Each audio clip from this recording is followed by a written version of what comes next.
Gracy ഡേവിഡിൻ്റെ വിശ്വാസം കണ്ടല്ലേ? ഈ വിശ്വാസം തന്നെ ചില സമയത്ത് ഇപ്പോൾ ഗ്രേസി ഡേവിഡ് ഇത്രയും വിശ്വസിച്ച് മകനെ കിട്ടിയെന്ന് വിചാരിച്ചല്ല, മകനെ കിട്ടിയല്ലോ, എങ്കിലും വിശ്വാസം അപകട മേഖലയിലാണ്. ഒരിക്കലും നമുക്ക് വിശ്വാസം കിട്ടിയെന്ന് പറഞ്ഞാൽ, കഴിഞ്ഞ പ്രാവശ്യം എങ്ങനെ ധ്യാനം അവസാനിച്ചത്? ഒരിക്കൽ പ്രകാശം ലഭിച്ചവർ വീണുപോയാൽ, അല്ലേ? നമ്മൾ ഹെബ്രായർ 4:6 വായിച്ച് സ്തുതിക്കട്ടെ. ഹല്ലേലൂയ ഹല്ലേലൂയ ഹല്ലേലൂയ ഹല്ലേലൂയ ഹല്ലേലൂയ യേശുവേ നന്ദി. ഹല്ലേലൂയ ഹല്ലേലൂയ ഹല്ലേലൂയ ഹല്ലേലൂയ ഹല്ലേലൂയ യേശുവേ നന്ദി. യേശുവേ 6:4 സ്തുതിക്കട്ടെ. ഹല്ലേലൂയ ഹല്ലേലൂയ ഹല്ലേലൂയ ഹല്ലേലൂയ ആരാധന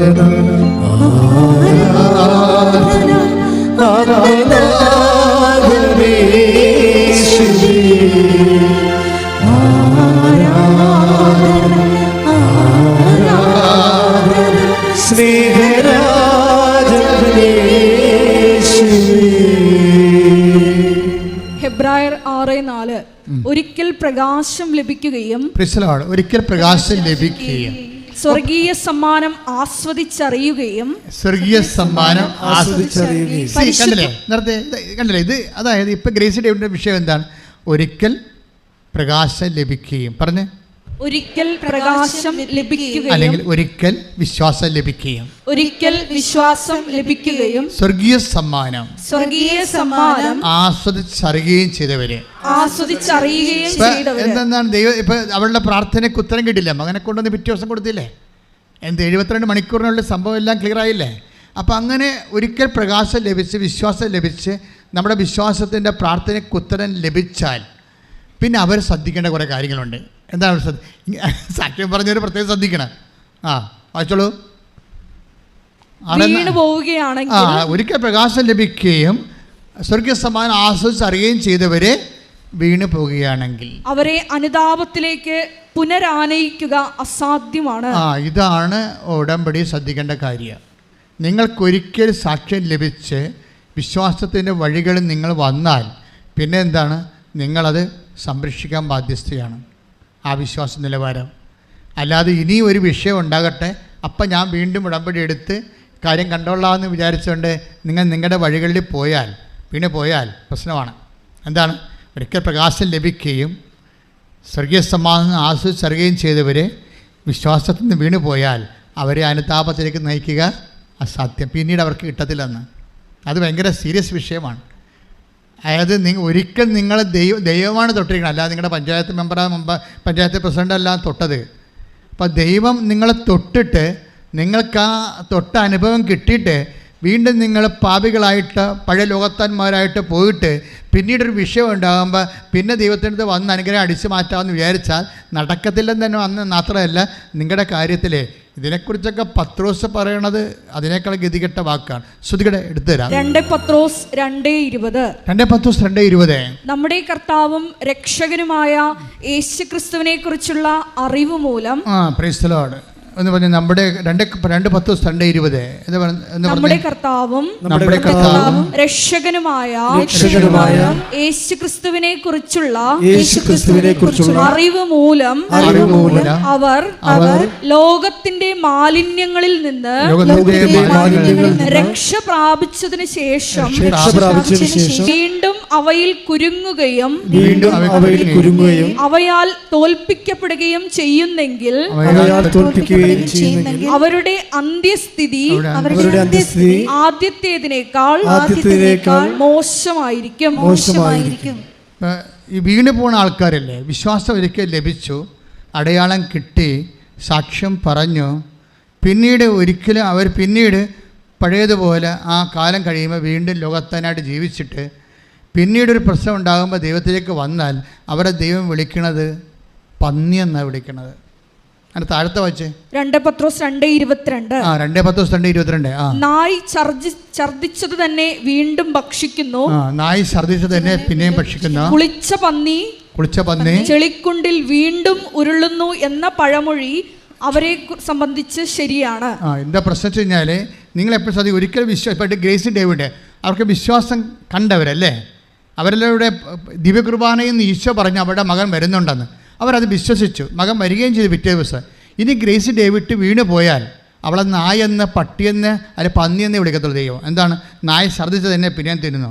വീണ്ടും അതായത് ദൈവാനുഗ്രഹം കിട്ടിയിട്ട് പിന്നീട് നമ്മളുടെ താല്പര്യത്തിനനുസരിച്ച് പിന്നെ ചതിയോ വഞ്ചനയോ സെക്സോ മോശമായിട്ടുള്ള ജീവിതമോ മദ്യമോ ഇങ്ങനെയൊക്കെ പലതരത്തിലുള്ള ഏഷണിയോ പരദൂഷണമോ പകയോ വിദ്വേഷമോ ചതിയോ അഹങ്കാരമോ ഇങ്ങനെ ലോകത്തനായിട്ട് പോയി കഴിഞ്ഞാൽ പിന്നെ എന്താ പറയുക, പിന്നീട് അവരെ തിരിച്ച് കൃപയിലേക്ക് കൊണ്ടുവരിക അസാധ്യമാണ്.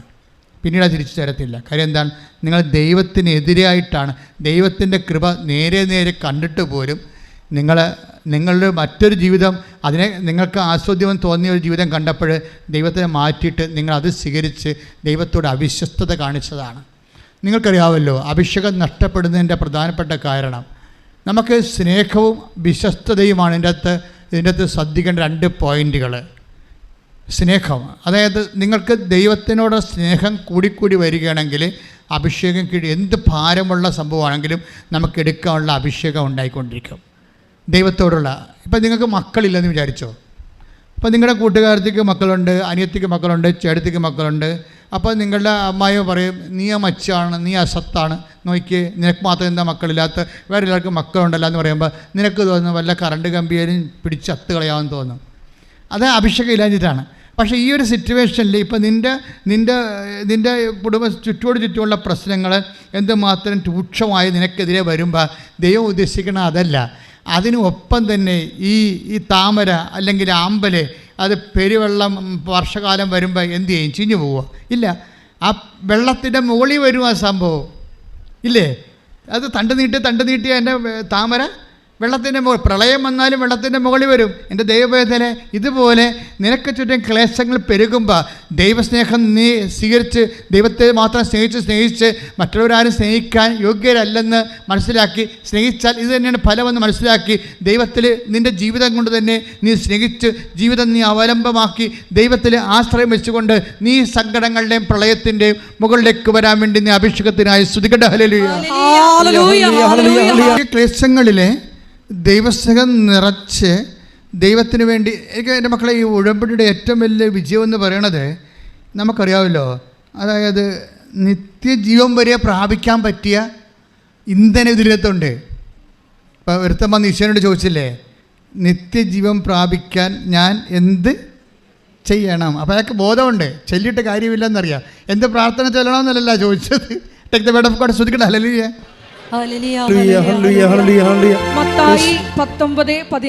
മത്തായി 19:16. ഒരാൾ അവനെ സമീപിച്ച് ചോദിച്ചു, ഒരാൾ അവനെ സമീപിച്ച് ചോദിച്ചു, ഗുരു നിത്യജീവൻ പ്രാപിക്കാൻ ഞാൻ എന്ത് നന്മയാണ് പ്രവർത്തിക്കേണ്ടത്? അപ്പൊ അങ്ങക്കൊരു ക്ലൂ ഉണ്ടല്ലേ, ഒരു ക്ലൂ ഉണ്ട്. എന്താണ് കാര്യം? എന്ത് പ്രാർത്ഥന ചൊല്ലണമെന്നല്ല അവൾ ചോദിച്ചത്. നിത്യജീവൻ പ്രാപിക്കാൻ ഞാൻ എന്ത് പ്രാർത്ഥന ചൊല്ലണമെന്നല്ല ചോദിച്ചത്, എന്ത് സൽപ്രവർത്തികൾ ചെയ്യണമെന്നാണ് ചോദിക്കുന്നത്. അപ്പോൾ ഇതിനകത്ത് നിത്യജീവൻ എന്ന് പറയുന്ന ഒരു ദൈവത്തിൽ നമുക്ക് തരാൻ പറ്റുന്ന ഏറ്റവും വലിയ പ്രോമിസ് പോലും നമുക്ക് ലഭിക്കണത് ചൊല്ലിയിട്ടല്ല കിട്ടണത്, പിന്നെ എന്താണ്? ചെയ്തിട്ടാണ് കിട്ടണത്. അങ്ങനെയാണെങ്കിൽ ഉടമ്പടിയുടെ അതിനകത്തുള്ള ഫോർമുലയിലുള്ള സൽപ്രവൃത്തികളായാലും കാരുണ്യപ്രവൃത്തികളായാലും സുവിശേഷ പ്രവർത്തനങ്ങളായാലും ഇത് ചെയ്യുന്നതിലൂടെ നിനക്ക് ലഭിക്കുന്ന അഭിഷേകം എന്ന് പറയണത് അത് ഏത് ക്ലേശകാലത്തും ഇപ്പോൾ നിൻ്റെ വീട്ടിൽ പട്ടിണിയും ദാരിദ്ര്യമാണെന്ന് തന്നെ വിചാരിച്ചോ. അപ്പോൾ നിങ്ങൾ ചോദിക്കുക, പിന്നെ ദാരിദ്ര്യം കൊണ്ട് കിരുന്നാറിയിട്ട് പാടില്ല, പിന്നെയാണ് നാട്ടുകാരെ സഹായിക്കാൻ നടക്കുന്നത്. പക്ഷേ എന്താണ് സഹായിക്കുന്നതാണ് അഭിഷേകം എന്ന് പറയണത്. മനസ്സിലായ? നിനക്ക് ഇല്ല, ഉള്ളതിൽ നിന്ന് സഹായിക്കുമ്പോൾ ഉള്ളിൽ സന്തോഷം തോന്നുന്നതിനാണ് അഭിഷേകം എന്ന് പറയണത്. അതിനാണ് പരിശുദ്ധാത്മാവെന്ന് പറയണത്. Take the word of God. 2 കൊരിന്ത്യർ 8:2. സ്തുതിക്കട്ടെ. ഹല്ലേലൂയ. യേശുവേ നന്ദി. ഹല്ലേലൂയ ഹല്ലേലൂയ ഹല്ലേലൂയ ഹല്ലേലൂയ. യേശുവേ സ്തുതി. ഹല്ലേലൂയ. 2 കൊരിന്തോസ് 8:2. എന്തെന്നാൽ ക്ലേശങ്ങളുടെ തീവ്രമായ പരീക്ഷയിൽ അവരുടെ സന്തോഷാധിക്യവും കൊടിയ ദാരിദ്ര്യവും ഉദാരതയുടെ സമ്പത്തായി കരകവിഞ്ഞൊഴുകി. ഇത് മെക്കദോനിയ സഭയെക്കുറിച്ച് പറയണതാണ്. മെക്കദോനിയ സഭ എന്ന് പറഞ്ഞാൽ ആദിമ സഭയിലെ ഒരു സഭയാണ് കൊറിന്ത് സഭ എന്ന് പറഞ്ഞു. ഇപ്പോൾ അതെല്ലാം സ്ഥലങ്ങളുടെ പേരാണ്. ആ സ്ഥലത്തുള്ള സഭയ്ക്കാണല്ലേ പൗലോസ് അപ്പോസ്തലൻ കത്ത് എഴുതണത്. അപ്പോൾ ആ മെക്കദോനിയ സഭയിൽ ഭയങ്കര ദാരിദ്ര്യമൊക്കെ ഉണ്ടെങ്കിലും അവർ പിരിവെടുത്ത് മറ്റുള്ളവരെ സഹായിക്കുമായിരുന്നു സന്തോഷത്തോടെ. മനസ്സിലായോ? അവർക്ക് ദാരിദ്ര്യമാണ്. എന്നാലും ദൈവസ്നേഹം നിറഞ്ഞിട്ട് അവർക്ക് എങ്ങനെയെങ്കിലും ആരെങ്കിലും സഹായിക്കണം. അവർ പറയും ഞങ്ങളെ കൂടി കൂട്ട്, ഞങ്ങളെന്തിനാണ് തഴഞ്ഞത്, അവരെ സഹായിക്കുന്നതിൽ നിന്ന് എന്തിനാണ് ഞങ്ങളെ തഴഞ്ഞത്, ഞങ്ങൾക്ക് ഇല്ലാത്ത നിങ്ങളെന്തിനാണ് അറിയണത്, ഞങ്ങൾക്ക് സന്തോഷമുണ്ടല്ലോ, സ്നേഹമുണ്ടല്ലോ അവരെ സഹായിക്കാൻ, ഞങ്ങളെയും കൂടി അതിനകത്ത് പങ്കെടുപ്പിക്കാൻ പറഞ്ഞിട്ട് ഇവർക്ക് ഈ കൊടിയ ദാരിദ്ര്യത്തിലും ആണെങ്കിലും ഇവർക്ക് ആന്തരികമായിട്ട് കൊടുക്കാൻ ഭയങ്കര സന്തോഷമാണ്. ഇതിനെ അഭിഷേകം എന്ന് ബൈബിൾ പറയണത്. ബൈബിളെ അങ്ങനെ പറയത്തുള്ളൂ. അതിനാണ് സത്യവേദ പുസ്തകം എന്ന് പറയുന്നത്. കൈയിട്ടിച്ച് കർത്താവിനെ